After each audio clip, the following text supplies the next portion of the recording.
Welcome to another class of botany. In the previous classes, we have studied about two kingdoms of classification, that is kingdom Monera and kingdom Protista. Today we will start with another kingdom, that is kingdom Fungi. Here this kingdom Fungi consists of multicellular organisms. Most of the organisms are multicellular. Here these kingdom Fungi, all the organisms which belong to kingdom Fungi are heterotrophic. They are heterotrophic, that is they cannot prepare their own food, cannot prepare food.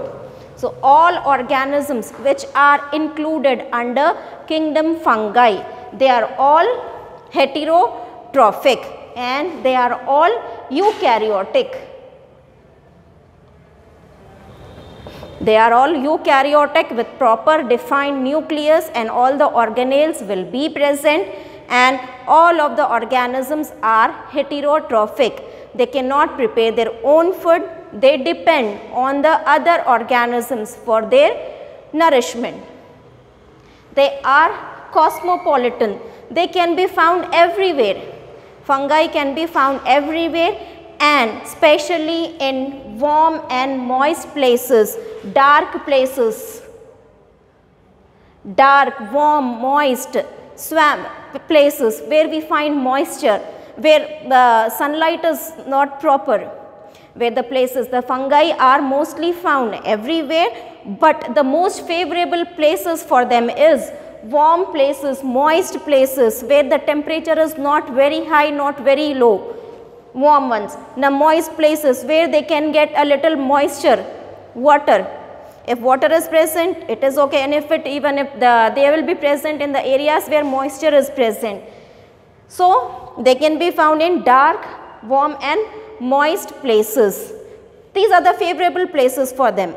They can be found everywhere, and especially they prefer warm and moist places. Now coming to the structure, that is the cell wall. I already said you they are eukaryotic cell with proper cell organelles and defined nucleus. The cell wall in the that is of these fungal organisms is made up of a substance called as chitin. The cell wall is made up of a substance called as chitin, and along with chitin polysaccharide is also present. So, cell wall is made up of chitin and polysaccharide. All organelles are present. Now, coming to this here, when we see this fungi have, that is they will be having thread-like structures. The body of the fungi is made up of thread-like structures called as hyphae. This one, the single thread-like structure, it is called as hyphae. The body of fungi is made up of thread-like structures. The single thread-like structure is called as hyphae, and these hyphae are found in network. This is one hyphae. This is one hypha. This is another one. So, the hyphae are found in network, in groups. So, this network of hyphae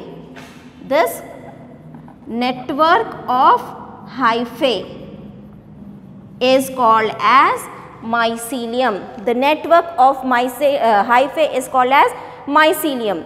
The bodies of fungal organism is made up of thread-like structures, small, very fine, delicate thread-like structures. Those thread-like structure is called as single is called as hypha, and plural hyphae. The single thread-like structure is called as hypha, and these thread-like structures are present in networks. They are present in network like clusters. So, that network of hyphae is called as mycelium. Single thread-like structure is hypha, many plural is hyphae, and all those hyphae together form a network, and that network is called as mycelium. We have already seen that the cell, that is there is cellular organization is very less. Only tissues are present, some tissues are present that are also loosely arranged. So, here the hyphae are there, and inside this hyphae now, here nucleus will be present. Inside the hyphae, this is a hyphae, inside the hyphae we find nucleus. We find nucleus. If this is hyphae, continuous hyphae, inside this nucleus is present. So, now this one, take another example, this one.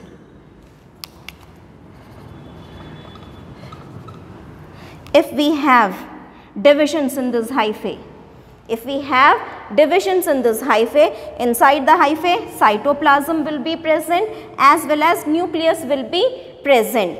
Now, inside this hyphae, if there are compartments inside the hyphae, if there are compartments or divisions, then this hyphae is called as septate. If the hyphae is divided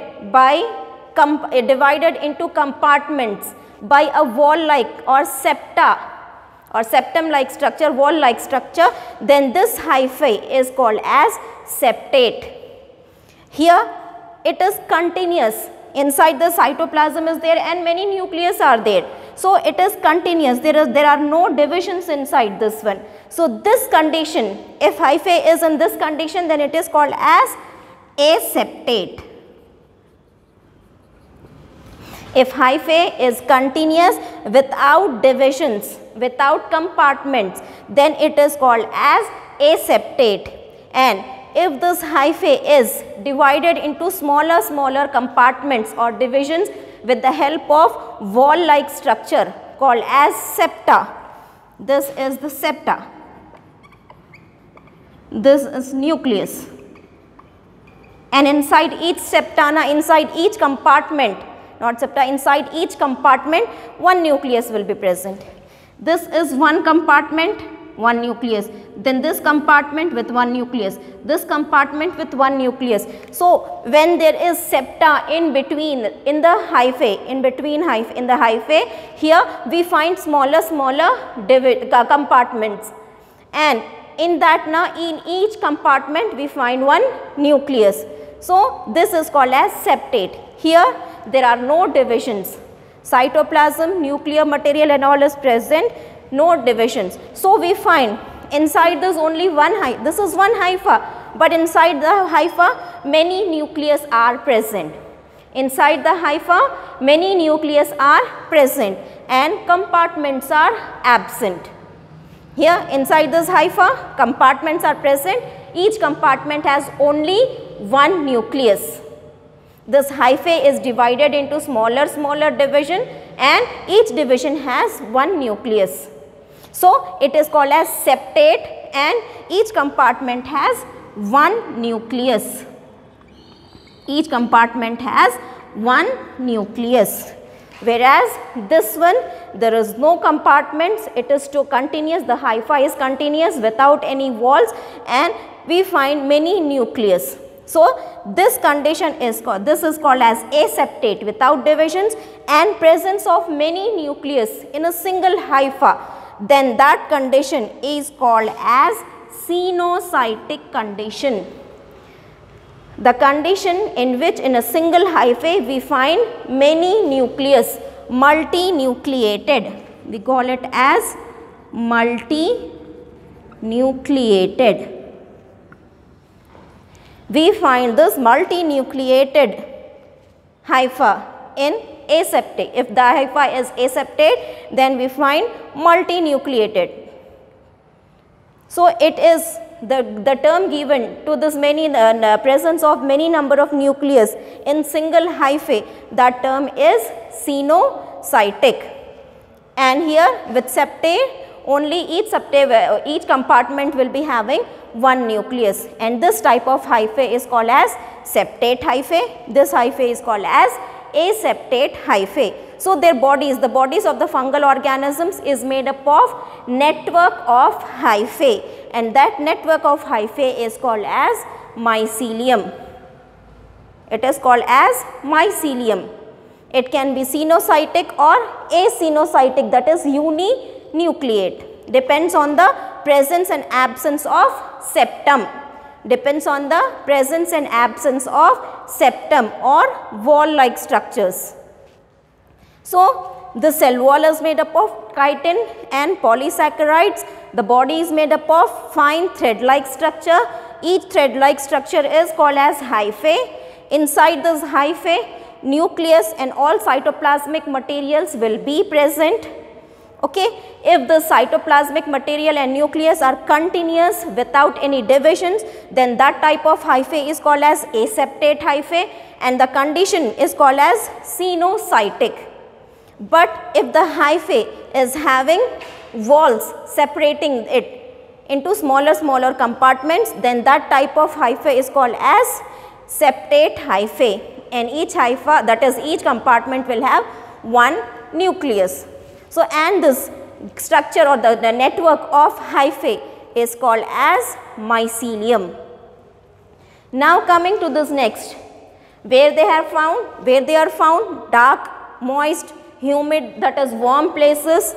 Next is the structure. The cell wall is made up of chitin and polysaccharides.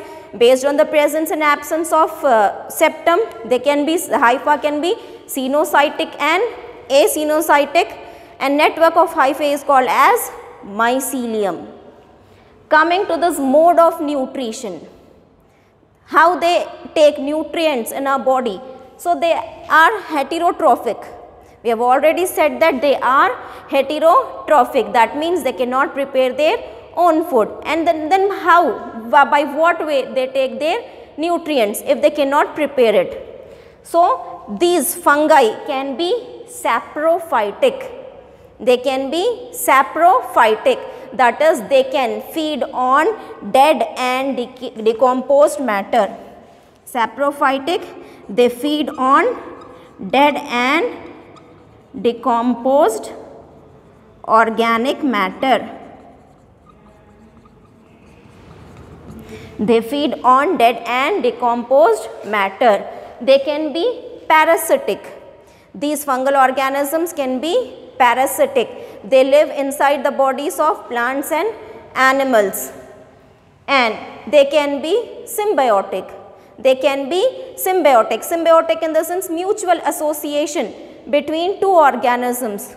In the previous lecture, we have seen mutual association of fungus with algae, that is lichen. Lichen, it is a mutual association between fungi and algae. Mutual association between fungi and algae. So, fungus can be saprophytic in nutrition. They take the nutrients by decomposing dead organisms. They can be parasitic, that is they can live inside the bodies of the organisms and cause harm to them, and they can be symbiotic in nature. They can be symbiotic in nature. Example is mutual association between fungi and algae. That mutual association is called as lichen. Even mycorrhiza,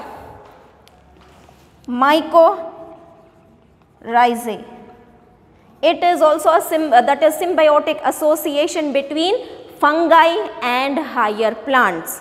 Here it was between fungi and algae, very small plants. But here mycorrhiza, it is a symbiotic association between fungi and higher plants. Fungi and higher plants. So, fungi can obtain nutrition by exhibiting symbiotic mode of living, or they can be parasitic. They can live inside the body of the host and they take the nutrients from the host cell, and they can be saprophytic. They can feed on dead and decomposed matter. They can be saprophytic. Now, coming to this mode of reproduction, how they are reproduced.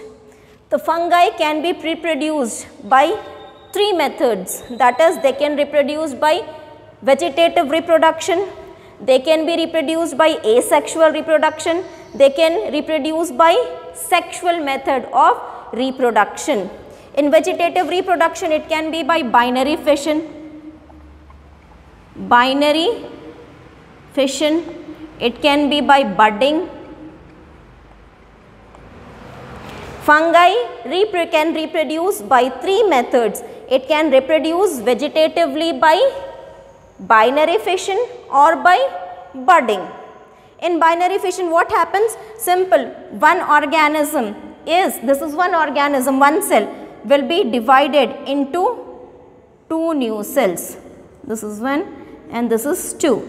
This type of separation or splitting is the binary fission. They can even reproduce by budding. Yeast, this will be seen in yeast. Yeast is belong to fungus. The important here, yeast is the only fungi which is unicellular. Almost all fungal organisms are multicellular. Here, yeast is an example of unicellular fungi. Yeast is an example of unicellular fungi. So, yeast, for example, if this is the body of the yeast with the nucleus, what happens is, with this budding, a small outgrowth will be found. On the body surface. This outgrowth is called as bud. And nucleus will also enlarge. Then what happens after enlarging? It will split. It will enlarge, and after enlarging the nucleus will split, and this bud will also grow in size. So, after some time this one nucleus goes inside this bulge or the bud. One will be present here, one nucleus will go inside this. So, as soon as this nucleus grows inside now, then here this part of the body, outgrowth was formed. Now nucleus has been transferred into the bud. Now slowly what happens is, a constriction or separation is formed between this yeast and the bud, and after some time the bud will be detached. Totally detached. So with the help of this small outgrowth, a new fungal organism is formed. So this type is called as budding. Fungal organisms can reproduce by vegetative reproduction, that is by binary fission and by budding. They can also reproduce asexually. By the formation of spores. These spores are formed in structures called as fruiting bodies. The fungal organisms will have fruiting bodies, and those fruiting bodies, structures will be there, and those structures will be producing small units, or that is called as spores. When these spores reach the ground, come out of this fruiting body and reach the ground, now they will grow into a new fungal organisms. So, asexual reproduction is by spore formation, and sexual reproduction also takes place. Sexual reproduction will be taking place. So, in sexual reproduction takes place in 3 stages. In fungal organisms, sexual reproduction takes place in 3 stages. The first stage is plasmogamy.